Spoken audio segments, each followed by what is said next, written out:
샬롬 로중 읽어주는 제입니다. 7월 10일 수요일 로중입니다. 태초부터 내가 바로 하나님이다. 내가 장악하고 있는데 빠져나갈 자가 누구냐? 내가 하는 일을 누가 감히 돌이킬 수 있겠느냐? 이사야 43장 13절. 그러므로 누구든지 사람을 자랑하지 마십시오. 모든 것이 다 여러분의 것입니다. 그리고 여러분은 그리스도의 것이요 그리스도는 하나님의 것입니다. 고린도전서 3장 21절 23절. 주님에게 둘러싸여서 보내는 하루 보내세요. 샬롬 하울람. 좋은 아침입니다. 오늘도 말씀과 기도로 하루를 열며 나아가는 우리 서로님들을 축복합니다. 오늘 우리가 함께 읽은 로중 본문은 구약성경 이사야서 43장에 있는 말씀입니다. 8절부터 13절까지 다 읽어보시기를 추천합니다. 지금 하나님은 이스라엘 백성들을 법정으로 이끌어내고 있어요. 근데 참 의미심장한 다음 구절이 이어지는데, 눈이 있어도 눈이 먼 자요, 귀가 있어도 귀가 먹은 자다. 그러니까 이스라엘 백성들은 눈과 귀가 다 먹은 상황이라는 거죠. 그러면 못 보고 못 듣죠. 앞이 캄캄한 상황이라는 겁니다. 그리고 그 다음 절에 이렇게 이야기를 해요. 모든 열방과 뭇 민족도 함께 재판정으로 나오너라. 그러니까 이 모든 열방과 뭇 민족은 뭘까요? 이스라엘 백성을 괴롭히던 수많은 열강들을 의미할 거예요. 그러니까 이스라엘 백성들은 앞이 캄캄한 상황입니다. 왜냐하면 열강들이 괴롭히기 때문에. 근데 하나님은 그 둘 다를 법정으로 불러내십니다. 그리고는 열방과 민족 앞에서 당신이 누구신지 드러내십니다. 꽤 한 절이 긴데요. 쉽게 요약하면 내가 진짜 하나님이야 라는 거예요. 그리고 그 다음 절에는 이스라엘 백성을 함께 증언대에, 그러니까 법정으로 끌고 나온 이유를 말씀하십니다. 내가 너희를 여기에 데리고 온 이유는 나를 증언하게 하기 위함이야 라고 말씀을 하세요. 그리고는 당신이 누구신지 또 구체적으로 이야기하십니다. 내가 주고 나 말곤 구원자가 없다. 나만 승리를 예고할 수 있고 나만 너희를 구원할 수 있다. 그 끝에 오늘 로중 본문이 펼쳐집니다. 태초부터 내가 바로 하나님이다. 내가 장악하고 있는데 빠져나갈 자가 누구냐? 내가 하는 일을 누가 감히 돌이킬 수 있겠느냐? 이때 하나님이 하시는 일이란 열강의 손에 사로잡혀 있는 이스라엘 백성을 해방시키시는 겁니다. 그러려면 이 열강을 어떻게 해야 돼요? 박살내야죠. 하나님이 그거 할 수 있다는 겁니다. 유대교의 신학자들은 이 기나긴 포로기를 지나면서 엄청나게 자기 성찰을 했어요. 우리가 이쪽에 붙을까 저쪽에 붙을까 고민하는 사이에 우리의 모든 예측을 빗나가고 우리가 붙었던 쪽이 지고 반대편이 승리해서 우리나라가 지금 망했다. 정치적인 셈법, 세상적인 지혜, 이런 걸로 우리나라를 지키려고 했는데 못 지켰다. 결국은 모든 것이 하나님 손에 달려 있었던 거구나. 그렇다면 이 바벨론 포로 시기, 이걸 우리가 어떻게 바라봐야 할 건가? 하나님이 하시고자 하면 얼마든지 바꾸실 수 있다 라고 하는 믿음을 갖게 된 거예요.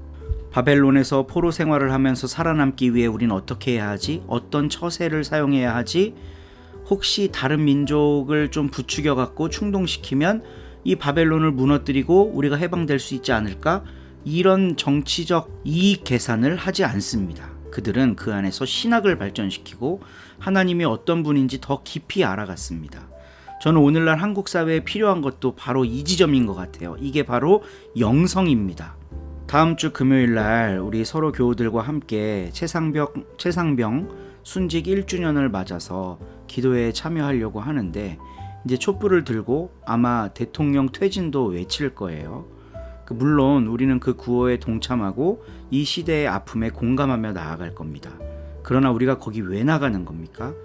내가 미워하는 정당 박살내고 내가 좀 호감을 갖고 있는 정당 기살려 주려고 나가는 거라면 아무 의미가 없습니다. 우리는 그 안에서 하나님이 원하시는 게 뭔지 바라볼 수 있는 믿음의 안목을 길러내야 할 필요가 있습니다. 70년간 바벨론 포로기를 지내면서 유대교 신학자들이 했던 성찰이 바로 그겁니다. 우리가 여기 왜 들어왔을까? 힘이 없어서, 왕이 정치 못해서, 사회, 정치, 경제, 문화적인 이유 때문에, 물론 그 이유가 없는 건 아닙니다. 그러나 이들은 하나님과의 관계성 속에서 그 이유를 찾으려고 했습니다. 우리가 연합기도회에 나가는 것도 바로 그걸 찾기 위해서입니다. 우리가 예배 드리는 것도, 우리가 신앙생활하는 것도 바로 그걸 찾기 위함입니다. 이 믿음 안에서 승리하는 서로님들 되시기를 축복합니다. 오늘도 좋은 하루 되세요.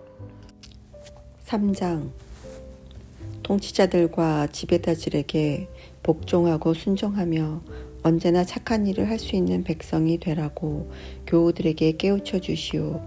그리고 누구를 헐뜯거나 싸움질을 하지 말고 온순한 사람이 되어서 모든 사람을 언제나 온유하게 대하도록 가르치시오. 우리도 전에는 미련했고 순종할 줄 몰랐고 자주 잘못된 길로 빠졌고 온갖 욕정과 쾌락의 종이 되었고 악과 시기로 세월을 보냈고 남에게 중호를 받았고 서로 미워하면서 살았습니다. 그러나 우리 구세주 하느님께서는 당신의 인자와 사랑을 나타내셔서 우리를 구원하셨습니다. 우리가 무슨 올바른 일을 했다고 해서 구원해 주신 것이 아니라 오직 그분이 자비하신 분이기 때문에 성령으로 우리를 깨끗이 씻어서 다시 나게 하시고 새롭게 해주심으로써 우리를 구원하신 것입니다. 하느님께서는 이 성령을 우리 구세주 예수 그리스도를 통해서 우리에게 풍부하게 부어주셨습니다. 그래서 우리는 그 은총으로 하느님과의 올바른 관계에 놓이게 되었고 상속자가 되어 영원한 생명을 바랄 수 있게 되었습니다. 이것은 틀림없는 말입니다. 그러므로 나는 그대가 이러한 점들을 강조해서 하느님을 믿는 사람들이 선행을 행하는데 전념하도록 가르치기를 바랍니다. 선행은 사람들에게 유익하고 좋은 것입니다. 어리석은 논쟁을 피하고 족보를 캐거나 말다툼을 하거나 율법을 가지고 싸우거나 하는 일을 멀리 하시오. 이와 같은 일은 헛된 일이며 이루어올 것이 없습니다. 이단자는 한두 번 경고해보고 그래도 말을 듣지 않거든 그와 관계를 끊으시오. 그대도 알다시피 이런 사람은 옳은 길을 이미 벗어나서 죄를 짓고 있으며 스스로를 단죄하고 있는 것입니다. 내가 아르데마나 디키고를 그대에게 보내거든 그대는 니코폴리스로 속히 나를 찾아오시오. 나는 니코폴리스에서 겨울을 날 작정입니다. 아폴로와 범줄과 제나를 나에게 속히 올 수 있도록 주선해주고 그들에게 조금도 부족한 것이 없게 해주시오. 우리 교우들도 선행에 전념해서 남에게 절실히 필요한 것들을 채워줄 줄 아는 사람이 되어야 합니다. 그래야 그들의 생활이 보람있게 될 것입니다.